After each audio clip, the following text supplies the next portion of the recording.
យុទ្ធសាស្ត្រក្នុងធ្វើ business មួយឬក៏យុទ្ធសាស្ត្រអីផ្សេងនៅក្នុងពិភពលោកយើងហ្មងវាមានយុទ្ធសាស្ត្រផ្សេងគ្នាយុទ្ធសាស្ត្រតិចក៏អាចធ្វើឲ្យយើងជោគជ័យបានដែរតែសំខាន់ឲ្យតែយើងចេះពីយុទ្ធសាស្ត្រនឹងច្បាស់អញ្ចឹងមិនប្រកាសថាដល់តាបំពល់សង្គមបានផលិតផលយើងផ្ទុះយើងសាហាវបានយើងល្បីមិនមែនទេសំខាន់លើយុទ្ធសាស្ត្ររបស់យើងហើយយើងនឹងរៀបរយយុទ្ធសាស្ត្រណាដែលល្អបំផុតសម្រាប់ភាពថ្លៃថ្នូរនិងល្អបំផុតអ្វីដែលយើងគិតថាវានឹងជោគជ័យហើយគឺឆ្លុះបញ្ចាំងនៅភាពល្អរបស់យើង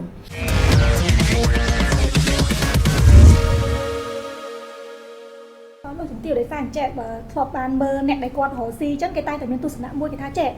តោះតែយើងខ្លាំងតោះតែយើងអធិស្ឋានឆ្នែងទៅយើងអាចរកស៊ីទៅជោគជ័យអញ្ចឹងណាហើយគេតែនៅដូចក្នុងរឿងចិននេះថាបើថាចង់ឈ្នះតោះយើងខ្លាំងយើងក៏ហាអីអញ្ចឹងប៉ុន្តែតាមលោកជំទាវមានប្រសាសន៍គឺការរកស៊ីរបស់លោកជំទាវបែបត្រជាបែបអីអញ្ចឹងចង់ឲ្យលោកជំទាវចែករំលែកវិញថាតើហេតុអីបានជាលោកជំទាវគេហៅថាចេះប្រើយុទ្ធសាស្ត្រទឹកត្រជាក់ត្រីកុំហើយនៅតែអាចឈរជើងបានច្រើនឆ្នាំមែនទែននៅក្នុងវិស័យចំនួនយុទ្ធសាស្ត្រក្នុងធ្វើ business មួយឬក៏យុទ្ធសាស្ត្រអីផ្សេងនៅក្នុង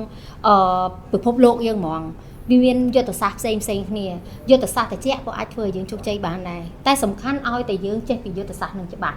អញ្ចឹងមិនប្រកាសថាដល់តាបំពល់សង្គមបានផលិតផលយើងផ្ទុះយើងសាហាវបានយើងល្បីមិនមែនទេសំខាន់លើយុទ្ធសាស្ត្ររបស់យើងហើយយើងនឹងរៀបរយយុទ្ធសាស្ត្រណាដែលល្អបំផុតសម្រាប់ភាពថ្លៃថ្នូរនិងល្អបំផុត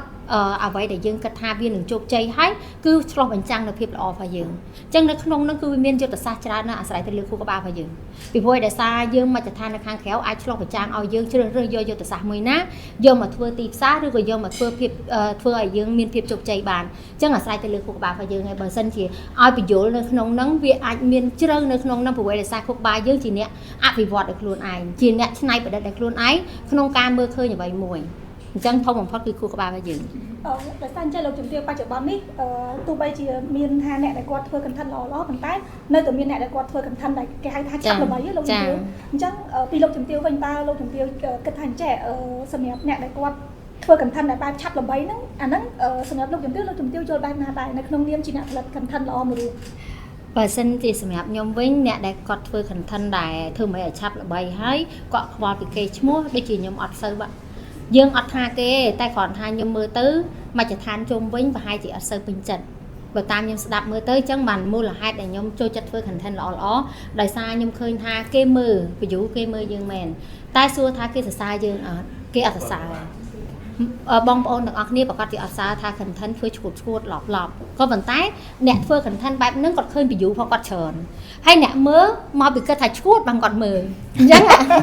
មកពីគាត់ថាឡប់តែអាពាក្យថាគេឡប់តែខ្លួនឯងមើលហើយបដានិយាយដើមគេបដាអញ្ចឹងហើយគាត់មាន view ដល់ពេលគាត់មាន view គាត់គិតថា content បែបហ្នឹងផ្ទុះអញ្ចឹងបានគាត់ចេះតែបន្តការធ្វើតាមពិតទៅ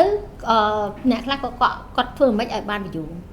អានឹងតាមខ្ញុំគិតតែបើយើងសរុបរួមទៅព្យាយាមធ្វើ content ណាល្អ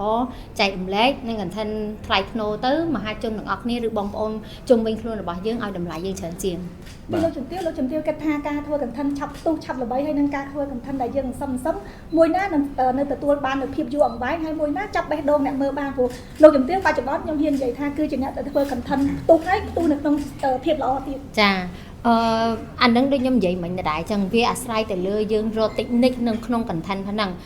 content វាមាននៅក្នុងហ្នឹងមិនមែនប្រកាសថា content ដែលអញ៉ៃបានធ្វើឲ្យយើងផ្ទុះទេចឹង content របស់ខ្ញុំបែបសភាពបែបមួយបែបថ្លៃថ្នូរតែផ្ទុះតែឲ្យតែយើងចេះរើសយក content ហ្នឹងយកមកធ្វើហើយយើងច្នៃប្រឌិតវានៅគំនិតតែបើសិនជាអ្វីដែលខ្ញុំគិតថា content បែបថ្លៃថ្នូรงុំជាង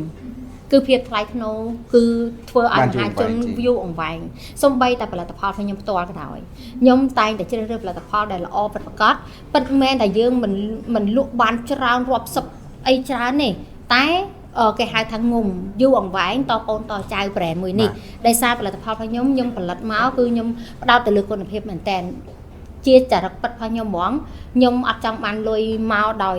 គេហៅថាឲ្យតែបានទេតែបើលុយនឹងបានមកដោយថ្លៃថ្នូរលុយនឹងបានមកដោយមហាជនសរសើរពេលដែលគាត់យកផលិតផលខ្ញុំទៅប្រើគាត់សរសើរពីមាត់មួយទៅមាត់មួយខ្ញុំមានអារម្មណ៍ថាលុយនឹងគឺមានក្តីសុខសម្រាប់ខ្ញុំ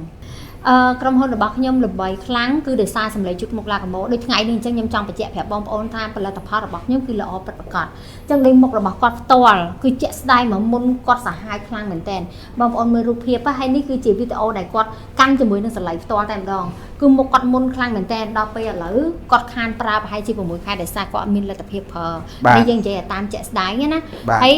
ហើយខ្ញុំចង់បញ្ជាក់ប្រាប់បងប្អូនថាយើងប្រើអីក៏ដោយបើជារៀងរាល់ថ្ងៃដូចយើងជូតរបស់តាំងឯមួយអញ្ចឹងបើមិនជាយើងមិនជូតទេធូលីដីហ្នឹងវានឹងធ្វើឲ្យប្រឡាក់អញ្ចឹងពេលដែលយើងប្រើប្រាស់ជាប់គឺទើបថែរក្សាផ្ទៃមុខរបស់យើងកុំឲ្យឡើងមុនហើយនឹងមានបញ្ហាចាស់ឡើងមកបើមិនជាយើងអត់មានថវិកាគ្រប់គ្រាន់យើងអាចប្រើខានទៅបើខានប្រើដោយគាត់នឹងអាចឡើងមកវិញតែឡើងមកតិចមែនតើបាទគាត់ប្រើយកពេលប៉ុន្មានអត់បានលទ្ធផលបែបនេះមែន